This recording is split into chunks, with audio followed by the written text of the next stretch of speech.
Brexit extension derogations not a runner, says expert. Sign up for latest news plus tips to save money and the environment. Subscribe. When you subscribe, we will use the information you provide to send you these newsletters. Sometimes they'll include recommendations for other related newsletters or services. Our privacy notice explains more about how we use your data and your rights.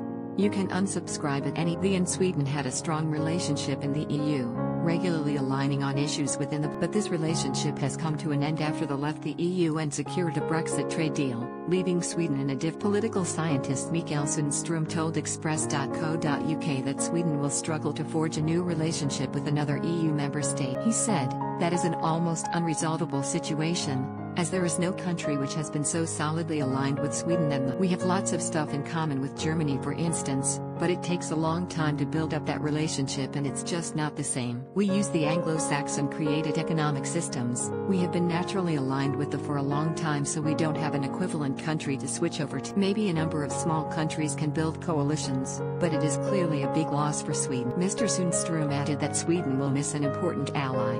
He continued, "Clearly Sweden is missing them more than most, because they and Sweden were very well aligned on a number of issues. Now Sweden no longer has that really powerful ally, so Sweden is missing out more than most on British support." They shared similar views on exports, trade and foreign policy, for example. They and Sweden regularly teamed up on other issues. Despite this, Mr. Sundström doesn't think a Swexit would be possible for Sweden, as the country's economy is smaller than the EU. He added, "There was a more difficult partner to the EU than Sweden can be.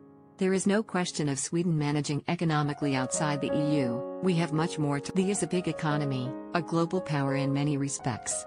But Sweden is a small export-dependent country, we simply have to align with EU countries." Denmark is also a country that voted closely with and Social Democratic MEP Crystal Skaldemos told Doctor in January last year, as they officially left the EU, that Brexit is sad for the country. She said, "It will be sad.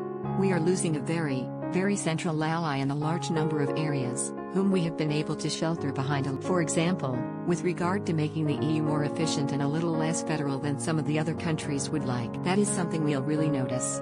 Another MEP, Morten Løkkegaard of the centre-right Liberals, said there had been a political big brother to Denmark. Mr. Sundström also highlighted that Sweden has concerns about the Eurozone, as the country wants to hold on to its own currency as the others in the EU. Sweden does not currently use the euro as its currency and has no plans to replace the krona in the Sweden's Treaty of Accession of 994 made it subject to the Treaty of Maastricht, which obliges states to join the Eurozone once they meet the necessary conditions. The EU countries that do not use the euro as their currency are Bulgaria, Croatia, Czech Republic, Denmark, Hungary, Poland, Romania.